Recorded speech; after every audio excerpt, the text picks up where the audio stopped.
Hi, I'm Chris Coleman. I'm the founder of In the House, and this is our monthly webcast for our cybersecurity and privacy working group. We're delighted to have one of the leading experts in the in-house counsel world in connection with cybersecurity, Erez Liebermann of Prudential Financial.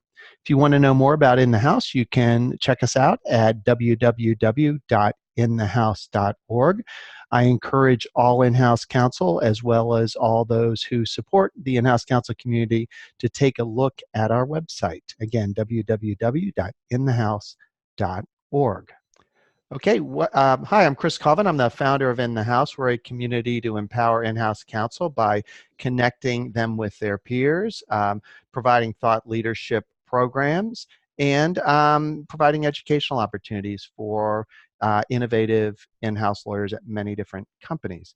I'm delighted to be here today with David Heckler, who's the co-chair of our Cybersecurity and Privacy Working Group, and with our guest, Erez Liebermann, who is the chief cybersecurity lawyer at Prudential Financial.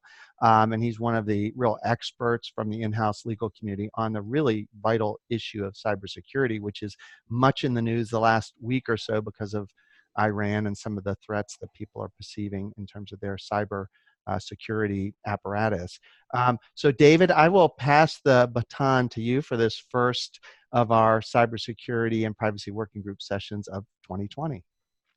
Thank you, Chris, and welcome everyone to the new year, and Happy New Year to you all. I interviewed Erez Liebermann in October we posted in Cyber Insecurity News, we posted a long Q&A with him in November, and it took a little while his busy schedule, took a little while to arrange this, but I knew we really wanted to get him here, and the timing actually works to our advantage because we have Iran to talk about, and Erez is really perfectly situated to talk about it because he worked for the government for 9+ years at the U.S. Attorney's Office in New Jersey, where he was really immersed in cybersecurity and privacy issues, especially cybersecurity. He started actually at Paul Weiss before he got to the U.S. Attorney's Office, and there he dealt with lots of issues, but he did get into cyber issues when he was handling some of the Napster cases. And he says more about some of that in the interview, which we'll post after this webcast. We'll post both the recording of the webcast and the article, the Q&A with Erez. But what was kind of interesting to me about the interview, in addition to all that you had to say about cybersecurity, was what you had to say about going in-house. Because after 9+ years at the U.S. Attorney's Office, you had decisions and choices to make because you'd worked yourself up to a position where you were not only overseeing all the cybersecurity issues, you were supervising all the white-collar crimes. So you really made a big splash there. And you thought about going in-house, but you had some qualms. Why don't you talk about what the qualms were and how it all worked out? Sure. And first, thank you very much for having me. And for anyone who thinks I might be interesting enough to listen to, I appreciate that. The decision to go in-house, so at the U.S. Attorney's Office, I would say that there's kind of a reputation that in-house is fine, and maybe it's a lifestyle decision versus the excitement, frankly, the money, et cetera, that may come from going to a big law firm and joining one of the big prestigious law firms. And so for me, the last thing I wanted was to be able to go home every day and say, oh, how was work today? And the answer is it's fine. Like, that's not the standard that I aim for. And so I was definitely concerned that I would be saying that at the end of the day and when I would to join a company. That's by far the biggest concern I had, and whether it would be exciting enough and overall a good fit. What I've been super excited to discover is how wrong that reputation, that stereotype is. At least I can say from my current experience here at Prudential Financial, we're a Fortune 50 company. I'm sure my answer extends well beyond the Fortune 50. There's just so many issues going on, and certainly in the world of cyber and privacy, world is truly exploding in terms of regulation issues, hackers that are posing new issues every single day and it affecting different industries all the time. There has rarely been a dull moment. We always have new matters coming up. It's top of mind for executives. It's really interesting discussions and risk committee meetings. The board's interested in it. So frankly, I feel like I was lucky. I got to the right place at the right time. And then I also feel lucky in terms of the culture. And we talked about this a little earlier, David. When you're at Paul Weiss and I was a litigator, and you're at the U.S. Attorney's Office, you've got a whole bunch of type A extroverts. And so that's one type of culture, and certainly the type that I was used to. And then you get to a place like Prudential, which has a much more well-rounded culture, I would say, of extroverts, introverts, and just people coming from more backgrounds and not all in your face, like Paul Weiss and the U.S. Attorney's Office. And for the record, I loved both those places. But to experience that here now it's been a learning curve for me and really terrific, because obviously the more diversity you can bring to the table, the more learning and the more opportunities you have to learn from others and to expand yourself. So it's been really great. Good. Now, you mentioned the stereotype that you were concerned about as far as in-house jobs. Another stereotype you and I talked about is that when companies think about cooperating with the government, they may be opening a can of worms. Gee, do we really want to share all the problems we're having now with, law enforcement? And you address that. I mean, you come from a background working for the government. You also remember a time when maybe there was some truth to that, but you think that there have been dramatic changes in recent years. Yeah. So the myth essentially goes like this: if I call the government, let's call it who we would call, right? The FBI or Secret Service, which is not just protect the president, right? They also certainly investigate attacks onto Treasury, credit card, financial payments, all Secret Service investigations. And there are certainly other law enforcement agencies, state attorney generals, and others that investigate cyber crimes.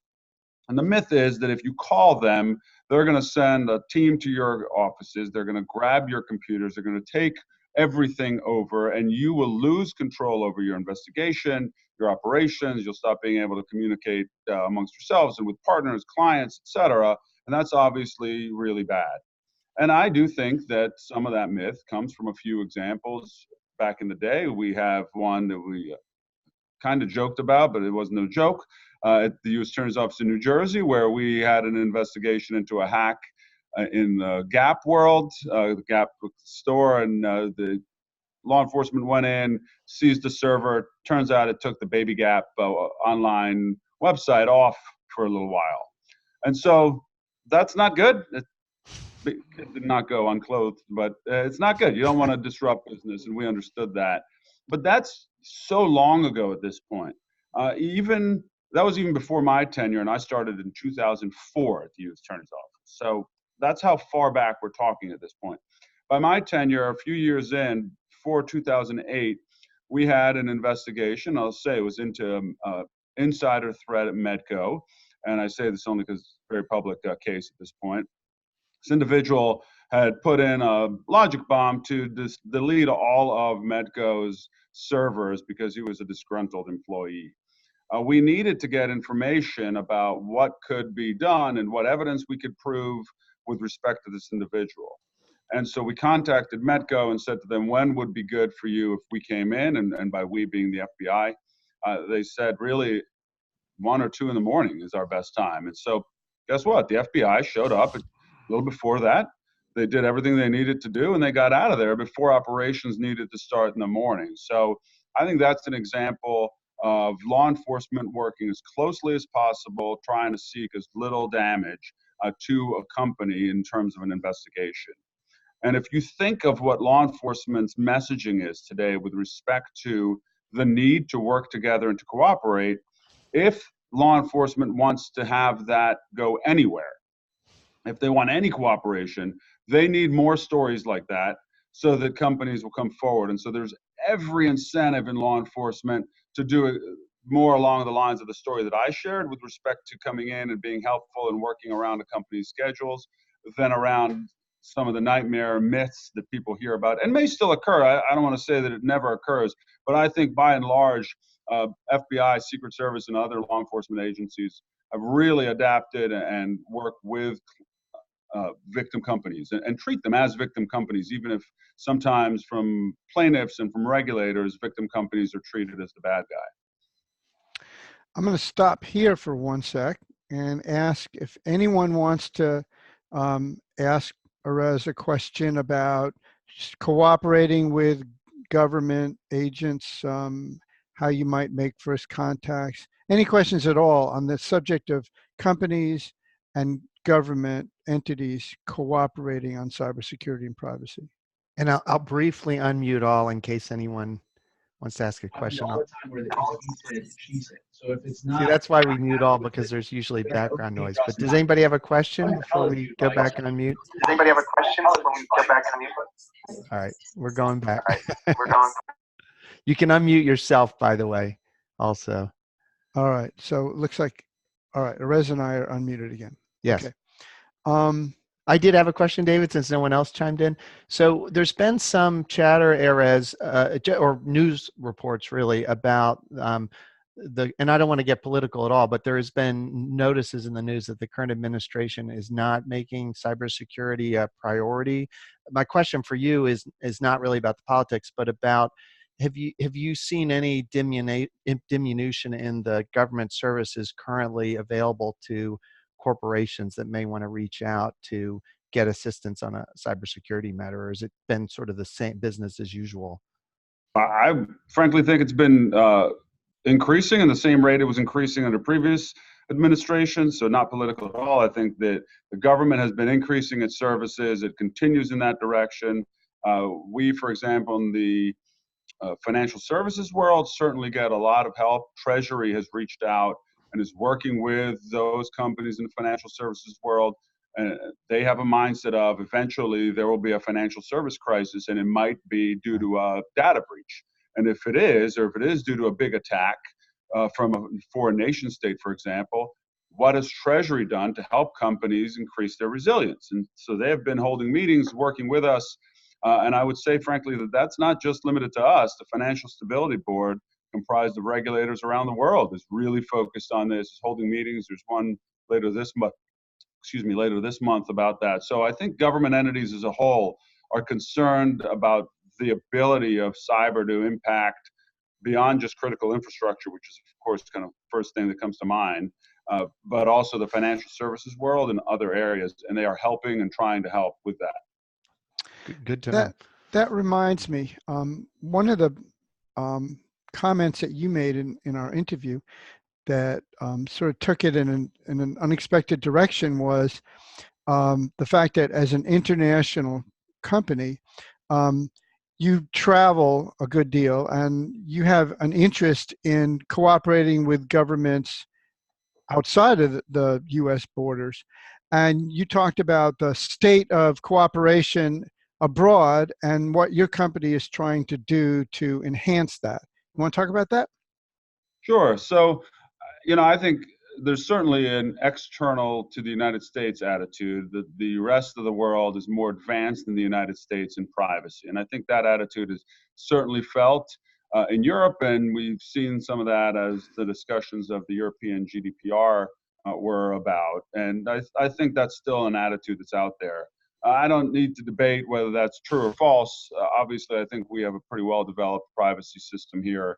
It's just focused on different areas.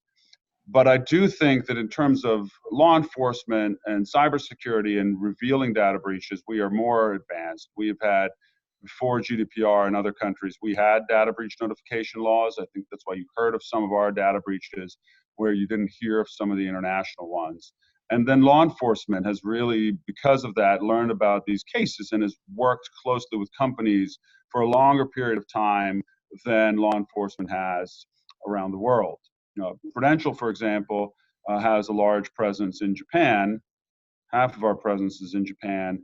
And in Japan, I would say that they did not have the same level of the FS-ISAC, which is the way that both companies interact with each other, as well as through the government organizations. and organizations like we participate in, which is the NCFTA, the National Cyber Forensics Training Alliance, which is a wonderful organization for law enforcement investigators, special agents, to sit next to investigators from companies and share threat intelligence and work together on investigations and also work apart, but they're sitting in the same place, co-located. I mean, that's just an amazing model that didn't exist overseas. But now that we've laid that model out, we're working on it. For example, in Japan, they've been able to copy that, came over here, learned about what we're doing. Of course, the NCFTA worked with them and said, here's how you can copy this. It's a great model. We'd love for you to copy it. And now they're catching up very quickly. So I think that learning curve that we had, which took 10, 15, 20 years, some of the countries that are really interested in this, they'll be caught up pretty soon. And I'll just mention, for the benefit of our participants today, the members, we had Matt Lavinia from the NCFTA on maybe 6 months ago, and you can catch the article that I wrote with him and the video we recorded that day on our resource page for this Cybersecurity Privacy Working Group. And by the way, I'll put that page up in the chat window, and I also put David's interview with Erez from Cyber Insecurity News in the chat window at the beginning of the call. So if you look at the chat window, you could open those links and read those at your leisure. Thanks, Chris. Sure. So let's get to Iran. You know, we read what we read. Threat information. And one of the issues that companies have complained about for a long time is the government knows about threats that it doesn't necessarily share very widely and very openly. And now, of all times, you know, that's a real issue. I'm not saying that people are suspicious of the government. I'm saying the idea that any threat information available about coming, especially connected with Iran, would be welcomed by companies. So you want to talk about that? What you hear, what you know, how you find out? Sure. So for better and worse, I know what everybody else who's interested in knowing knows. And we obviously have seen that there's been an attack by the United States. There's been now a counterattack, but we know from the past that Iran attacked places like the banks in 2012 with denial of service attacks. Law enforcement was heavily involved in trying to help that. And so we know they have the capability. They are obviously an advanced country with advanced capabilities and are able to do things, which all companies should obviously be trying to protect against.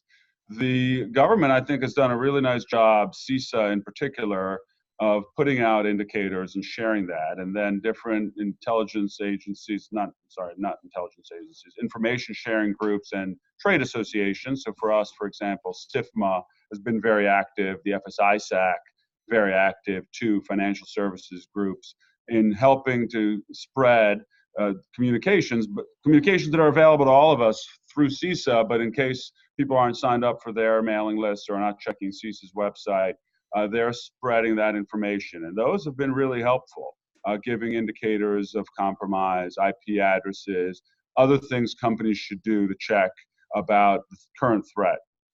I would say, though, that that's not limited to Iran. They are trying to do that when they get that about any actor, whether it's a nation-state actor or a criminal group that is acting in criminal capacity for hacking.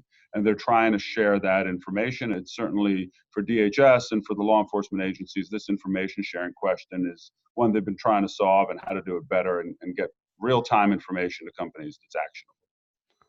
So on a related question, David and Erez, I'm wondering, for in-house counsel specifically, are there one or two resources that would perhaps be the best aggregation of information for corporate legal departments to make sure that they're up to date on best practices and are interacting with the correct people in the government and other and industry organizations? Has anyone sort of aggregated that information in one or two places? So that's a great question. I don't have a one-stop shop that I go to. I kind of visit a number of places. The Department of Justice, for example, has put out a number of good reports about incident response planning and about cooperating with government and best practices. So certainly a great place to go is cybercrime's website. I believe it might be cybercrime.gov, but if not, you can certainly find it through Department of Justice and CCIPS, the Computer Crime and Intellectual Property section, their website, CCIPS. So that's one great resource. But another great resource in terms of putting together all of the requirements and the technical requirements and how they map together, the NIST framework obviously did that. It's somewhat technical, but I do think it's readable. And then recently, the financial services groups have said, the NIST framework might be too technical, and we need to map to more than just that. We need to map to requirements in the laws that relate to governance and to third parties. And so the Financial Services Sector Coordinating Council, the FSSCC, FSSCC, has put together what's called the PHYSIC profile, which helps to map both the NIST requirements and regulatory requirements against each other.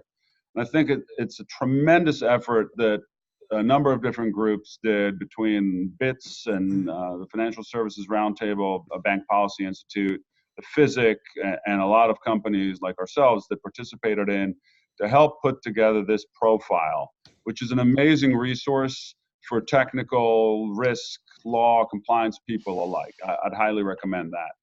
And Erez, I just posted to the chat window two of the things you just mentioned, the CCIPS and the Financial Sector Cybersecurity Profile from PHYSIC. So if you guys are interested, click on the chat window and open those links to read later. Let me just ask a follow-up question, Erez. When there's an emerging crisis, let's call Iran that, is there the equivalent of kind of an upgrade in preparedness at Prudential? I mean, does anything change? Do you go on some kind of special alert? Are people called in? Anything special happen after the recent events between the United States and Iran? So I think if you're looking at any crisis, if you're told something is happening, right, putting aside whether it's just Iran or just Prudential, but if you know a crisis potentially is coming and there's a heightened risk of threat, you're going to act. Whether that's a physical situation or whether it's a cyber situation, you're going to say, well, the things that I know I'm going to need, extra resources, extra hard drives and backup, maybe some additional protections. These are things that you want to have in line for any type of crisis. I would say certainly for a cyber crisis, if you're told over the next few weeks you might have an attack, then you might say to yourself, well, those things on my checklist that I was going to do, did I do them? Did I line up an outside counsel that I know I would go to and it specializes in cyber attacks? Do I have a forensic consultant ready to help me? What about if I do have a major breach? I've been saying for years that I'm going to have this great company to do all my outreach and my privacy notifications. Did I line those up? Now, I'm happy to say that my answers to those is yes. But those are, I think, questions that companies should ask themselves. And I would say this is an opportunity, right? So every story now in the press, not every, but so many are about Iran may attack, they may attack on the cyber front. Let's suppose we as counsel have been saying you got to do all these things. You got to have your retainers ready. You got to review your contracts. You got to make sure you're able to reach out to third parties, customers, clients. And let's suppose that hypothetically, in some companies, you get some resistance. And I know that that can be true. You could get resistance. This is an opportunity to say to them, it's time to lift that resistance. We have a real threat. Everyone's talking about it. The Washington Post has articles. Everyone has articles. And let's get those things going. So it could be an opportunity to help lawyers who might have been stuck. Frankly, in my opinion, it's tough to believe in today's day and age that cyber wouldn't get attention without these articles. But I know that sometimes there are competing priorities in companies. Obviously, it makes sense. Companies have those priorities. But this could be a way to call to arms. Good. Just one comment I want to add to Chris's question about, some kind of central repository of information about cybersecurity. I think, Erez keeps talking about financial services because that's his industry, and it happens to be one of the best protected and the most coordinated, I think.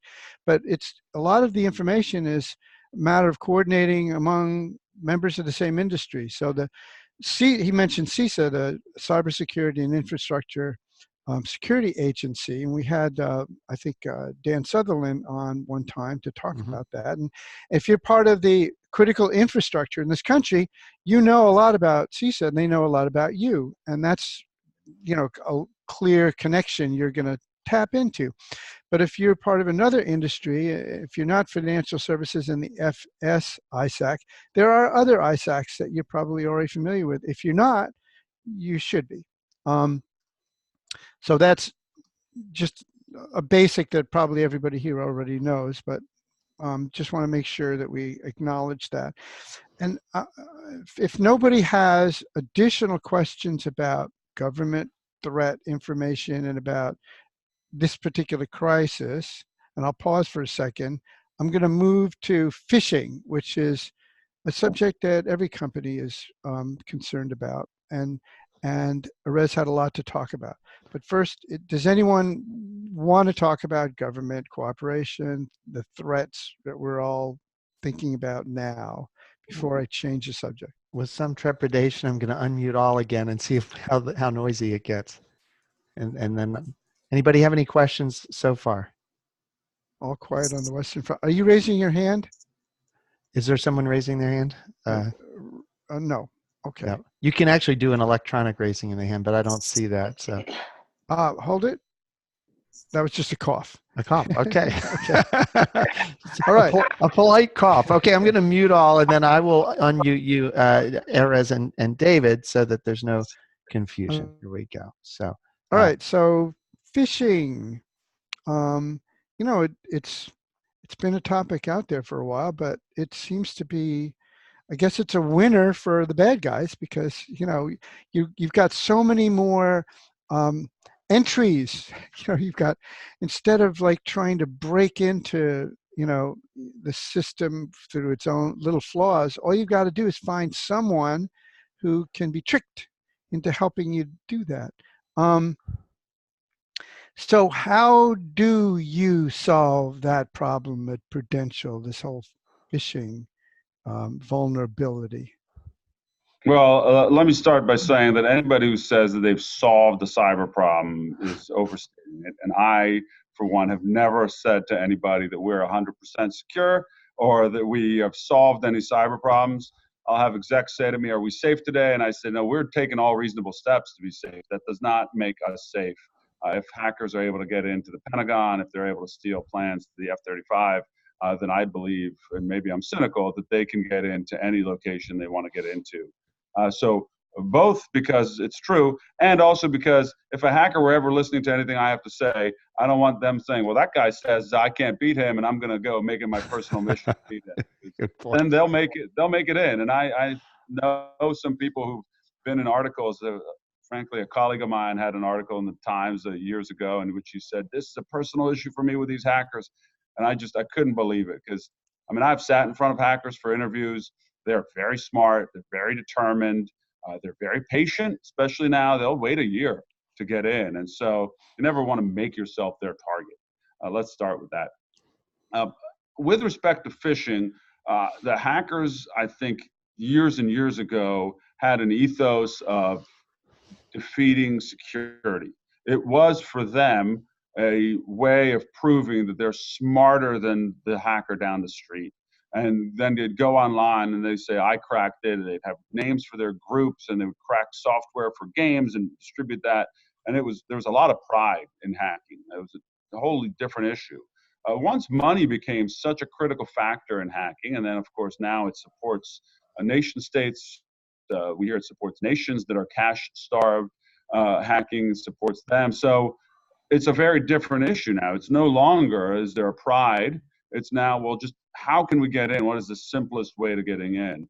And the simplest way to getting into anywhere is, having unlocked doors or tricking people into opening the door for you. We get alerts in my towns of stolen cars, and it's all because people left their car running with their key fob in the car. And so that's what they're trying to do. They're trying to find, well, who's going to do that? Who left the door open? Right? Hopefully, we're not leaving the door open, although we've heard some of that too, with a lot of web services now, people putting their stuff in the cloud, forgetting to secure that. That's an open door.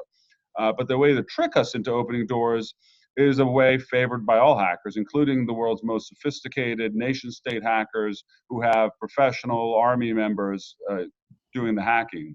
And they're getting in through phishing. They're sending us emails, and they're trying to get us to click on it. Years ago, the Anthem data breach occurred. And so we said, well, who would have hacked into Anthem?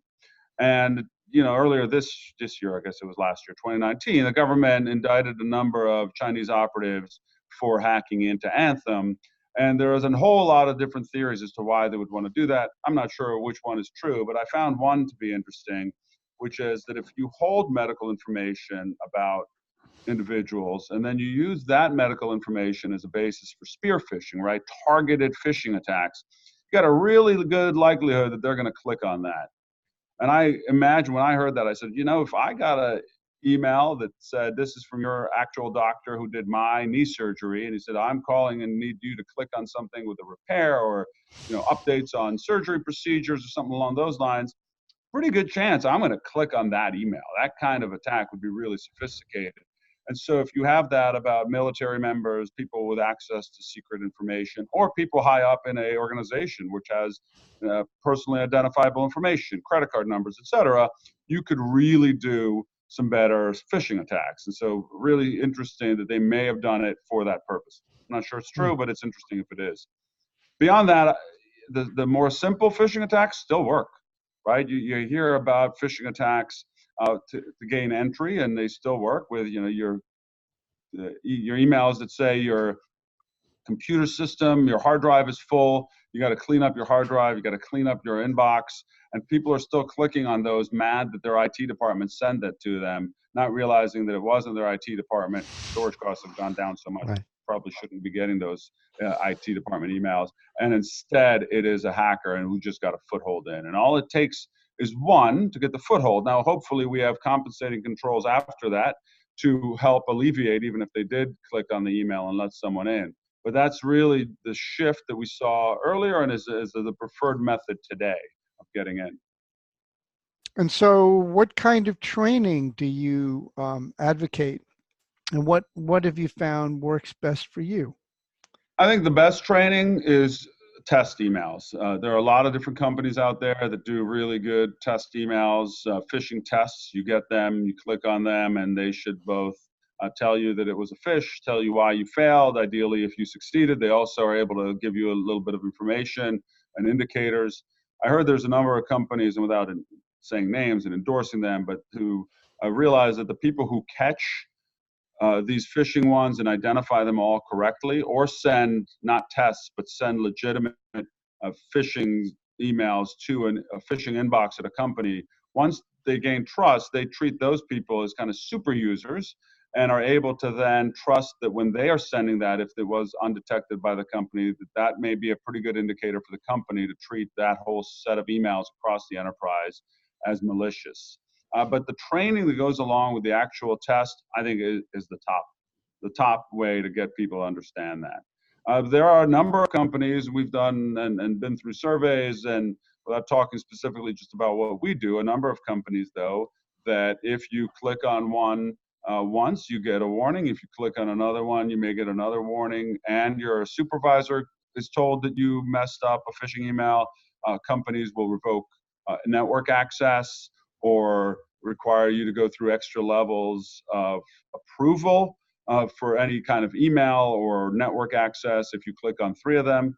And you hear of some companies taking more drastic measures, certainly if it's sensitive people or people who failed even more than 3 or 4 times, of removing someone on administrative leave or terminating employment, depending on the industry, the company, et cetera. So I hear it runs the gamut, but I think some repercussions, especially the training one, is a good one, right?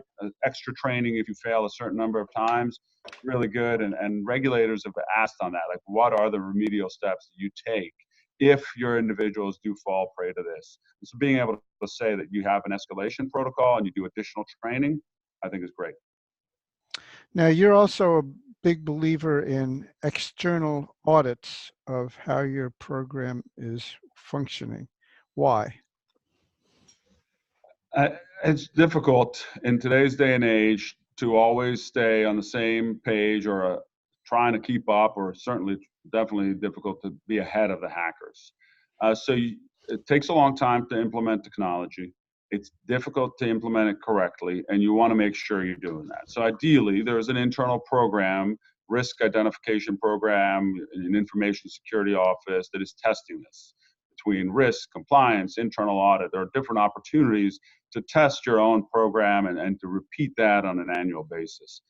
But if you want to benchmark that against what other companies are doing, and not just against what they say they're doing in some of these online surveys or through responses that go to a collective place, but you can't really trust those because it's really just based on self-answers, right? But you want actual understanding of benchmarking, then the best place to do that is to have some sort of repeatable external review. Now, that's expensive. For a lot of companies, maybe it's prohibitively expensive. But if you have a company come in, and this is where I think lawyers definitely should be involved, because the best practices is to have outside counsel involved in this to give you some legal overview to what the requirements are of third parties and reviews by some of the regulations. And then they hire a consultant to help address some of that. And so now you've got a potential for attorney-client privilege protecting this external review that you're doing. And that now can include a review of your documentation. It can include testing, penetration testing, red teams. It can include just reviews of those from other groups that have done that. And then a lot of interviews to understand the controls, the processes, the culture, and the understandings in place. Then you get a report based on that. And the beauty of that report is that hopefully they've given you some sort of score. That score sometimes will say that you're not perfect. I venture to say they will almost always say you're not perfect. Nobody's perfect in the world of security. And if you're perfect today, then tomorrow you're already behind. And so now you have to ask yourself, okay, great. I didn't get 100. I got a 90. Okay, 90 is not bad. Maybe I got an 85. Maybe I got an 80. And you have to ask yourself, was that good enough? And most of us would say, 100 is good enough, and anything below that we're not so psyched about. But if 100 is the score that the defense industrial base has to get, and that's kind of the creme de la creme of what you need to get. And if most other companies in your industry are scoring 80 and that's doing enough to keep the hackers away because the information is invaluable enough for them to spend the extra time defeating it, you want to know that, and you want to have that benchmarking, which your own internal reviews won't give you. That's where having the external firm come in, give you their honest assessment as to where you are, and then give you an assessment based on an equal review that they did at other companies and how you rank compared both to overall and then to your industry. I think that's super helpful. It's helpful to the people who are doing it. It's extremely helpful to executive management, and I think the boards that would want to know answers to where you are and what your vision is to then get to where you need to be. And that's likely not to a place of perfect scores.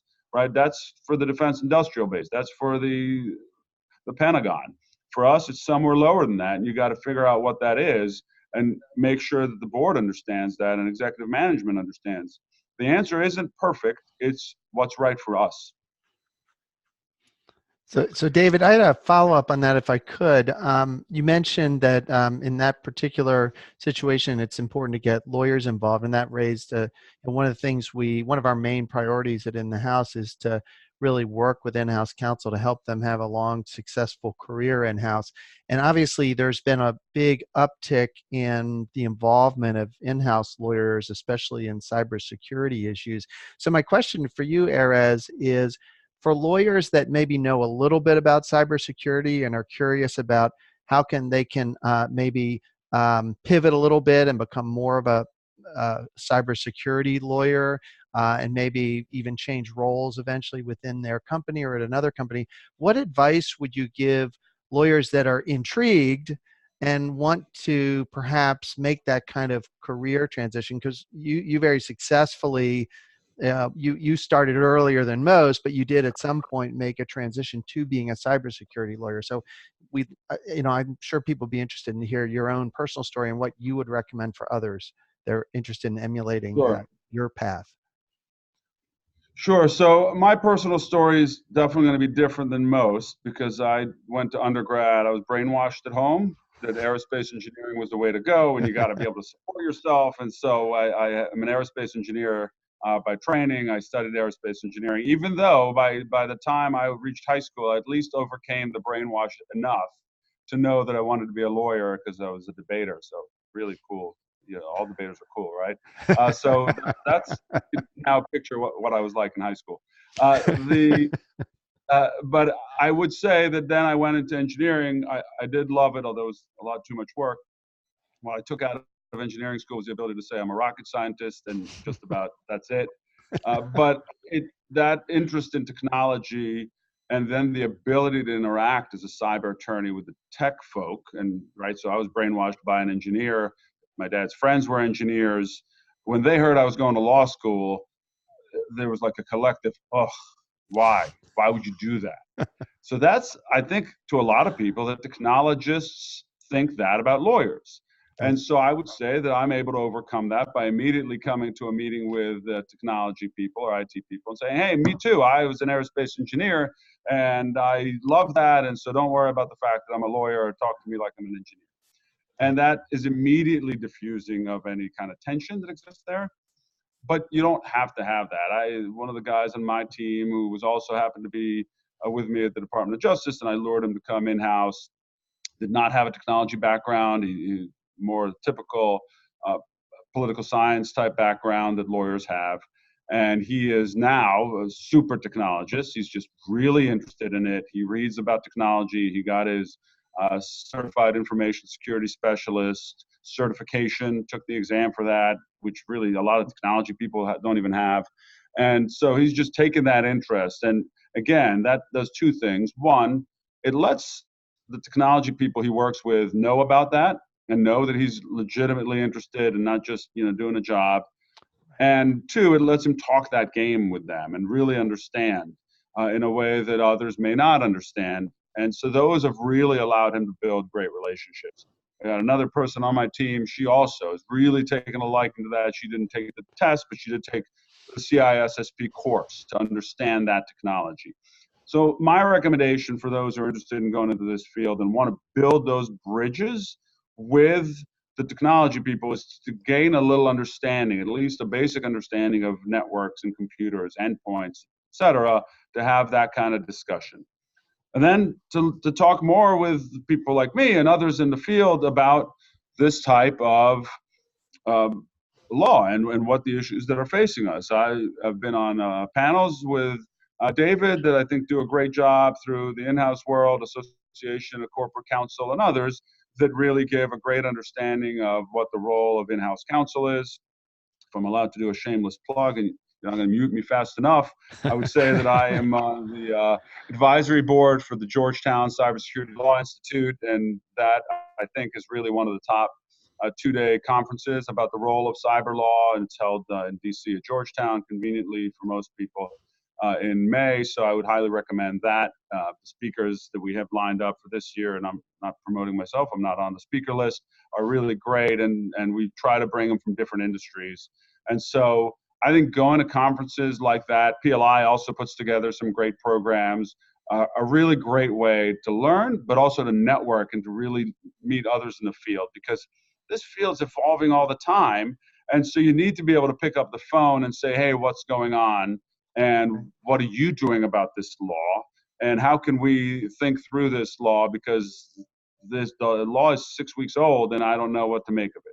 So I would say that that's the great way to learn, is through that networking. And I saw one of our participants that I've met at the Georgetown Cybersecurity Law Institute, and we've had chats and said, oh, what are you guys doing about this? So great way to network, and really important in such a new field. Really great advice. Maybe I'm being over optimistic, but so is it not too late for interested lawyers to get in on the ground floor, at least maybe the second floor of this booming new field?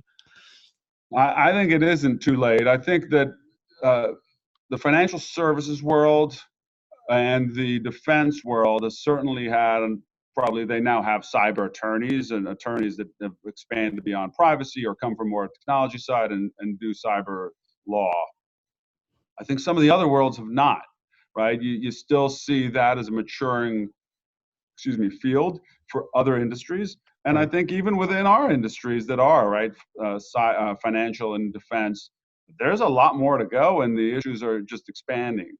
And even if they're kind of getting the ground floor maybe out for some here in the United States, globally, a lot of the countries haven't necessarily passed information security laws like we've seen here and requirements, and I think that they will. And so that's just a question of time. And so there will be a broader global demand for such counsel. Excellent. Thank you. Good to hear. Well, we are about out of time. We have maybe 4 minutes left. I think what I'll ask one question, and then I'll again offer the floor to anybody who has a question. But um, when you said you have to make yourself less attractive to hackers, and I actually use that as a headline of my story. How do you do that? I mean, what does that mean exactly? So I often use, and others have used this analogy, right? The bear hiking the woods. If you're hiking in the woods with your friends, you don't need to be faster than the bear. You just need to be faster than your friend. Right? That's I like not that. the nice way of thinking of this, because we're supposed to be working together, but that's the truth. If the hackers are often really just looking at this as a crime of opportunity and how to make money, then as long as it's more difficult to make money off of your business than it is off of a similarly situated business, then they're just going to go there, right? And so I would suggest that you want to stay difficult to hack so that it'll take them, make it easier for them to go elsewhere. And I am saying it in that way because I am cynical enough to say that you can't stay impenetrable. They can get in. And so I don't think you're going to avoid a hack if a hacker says, you know what, that's the company. So then you have to really ask yourself, well, how do I detect it as quickly as possible, minimize all damages, make sure it's limited to one machine or something along those lines.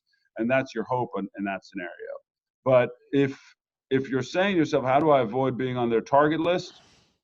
I would say that the key is to be more difficult. And we spoke with one of the most sophisticated hackers when I was at the U.S. Attorney's Office. We happened to catch him. The FBI, the Secret Service in this particular case, actually did an amazing job. And I was lucky enough to work on this case and to conduct the interview. And we said to him, well, how are you going after these companies that have credit card numbers and debit card numbers?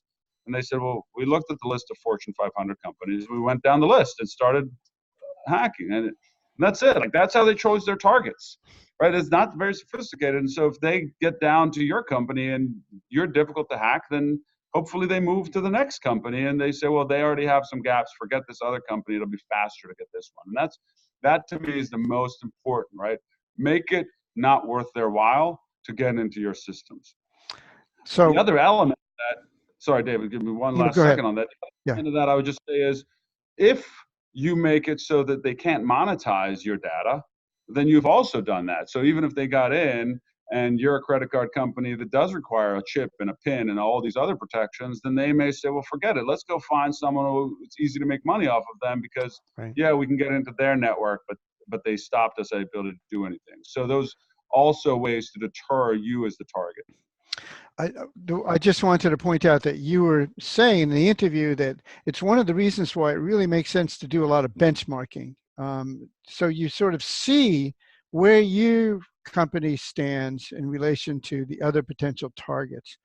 And the last question I want to ask is, suppose we wanted to bring a hacker onto this program, someone who had the experience that you're talking about, and could talk to all of us about what we can learn from the eyes of a hacker. How hard would that be to identify somebody who would be willing to come on and talk to us? So some names jump to mind that I won't mention, but I'll think about it. I think there's a possibility of doing that. I think that there are a number of hackers that are out there now trying to, frankly, rehabilitate their image. Or, you think of a hacker, all these bad people, and certainly they're bad. They've committed some crimes, but you get to talk to them. You realize that some of them lived in a foreign country. They didn't really see another way to make money. They ended up getting caught. They did their time. They don't feel good about the fact that they caused these damages, and they're not necessarily these bad people that are out there. And so I think some of them would be interested in talking. And look, some of them, Kevin Mitnick was a guy, he's out there doing keynote speeches, charges a lot of money. And he was one of the original guys. He really didn't do hacking. He did phone phreaking was his crime. But right. He has made a whole career, an industry out of doing presentations based on the fact that he was one of the original kind of catch me if you can in the pseudo cyber world. Okay, so great idea. Yeah, I love well, that idea. hopefully, stay tuned. Hopefully, we'll be able to pull that off at some point. We'll find a rehabilitated hacker, perhaps. I wanted to mention really briefly, we're almost out of time, but something that Erez said about you should really know the infrastructure that we're dealing with. There's a fantastic book. It's now a little long in the tooth. It's from 2013, but it's still a great book. And it's called Tubes, and it's by Andrew Blum, who's a journalist. And he gets into the structure, the literal physical structure of the internet. And I loved reading the book. He's a journalist, and a squirrel chewed through his internet cable, and that got him curious about where does that cable go and what's that connected to? So I think that's the kind of basic education that a lawyer that wants to be tech savvy should read that. It's very written for the layperson. So it's called Tubes, and it's by Andrew Blum. So it's a great first introduction to what is the internet anyway that we use all the time. So any final questions before we? Victor, can you unmute yourself, Victor? You're muted. Click on the mute button. Yes. There we go. Okay. All right. Thanks. A great webinar, by the way. But I have a question for Erez. So, I mean, based on David's question, right, about phishing, clearly no matter what you do at the corporate level, it seems that the biggest point of vulnerability are the employees, are the individuals. And especially now when you have people connecting their own phones, their laptops, their personal devices to access the corporate information. What kind of safeguards can you build in? And secondly, how do you enforce compliance with these sorts of policies? It seems trickier than trying to enforce a no phishing policy. Yeah, I think you're absolutely right. People are the weakest link. And I think you're also right with respect to devices. And I mean, you mentioned devices connecting to the network. So hopefully they're not connecting to the same network. They're connecting to a Wi-Fi, a BYOD network. And then you've got some sort of secure access, right? So you've got a PIN, secure ID, some other connection that is another multi-factor authentication connection to the network. I'm still surprised. I was away on vacation with a friend. He works for a big hospital chain and is a top doctor there. And we started talking about Office 365, and he said, yeah, I can go to any computer and log in through going to Microsoft's website, and I use my username and my password. And I'll go out and say, if anyone has that and they don't need multi-factor authentication, they can go to any computer and connect to their network with email. That's amazing to me. And that's, the FBI talks about business email compromise as one of the biggest threats. And I thought, well, how are they doing it when you have, are they really defeating multi-factor authentication, and who isn't using that today for corporate email? And here I am hearing that, this guy working for a very big medical chain is not. And so I think you're right. It's the weakest link, and multi-factor authentication is the first step. Having policies and then enforcing those policies, right? So when you see someone violating that, what kind of monitoring program do you have? If we're using personal devices and we download special certificates and sandboxes onto our devices to really be able to use that in a way that's beyond just downloading emails. And then the email has multi-factor authentication. So there are controls that you can put in place. And I think ultimately training and escalation is really critical. Thank you. Fantastic. I guess, David, unfortunately, we're out of time. We could certainly, David and I, and probably Erez could talk about this stuff for hours, but we all have duties. So I guess we should wrap up, David, unless you have any last questions. Just for Erez. to thank everyone who showed up today, and thank you, Erez. That was great. Erez, it was great. Sure. I love the bear analogy. It's really cogent. My takeaway is don't be a feast for a bear. So it's fantastic. Well, thanks again, Erez. Really great webcast. We really, again, appreciate your time, and thank you for taking the time out of your day. Absolutely. Thank you. Okay, and I'm going to stop the recording now.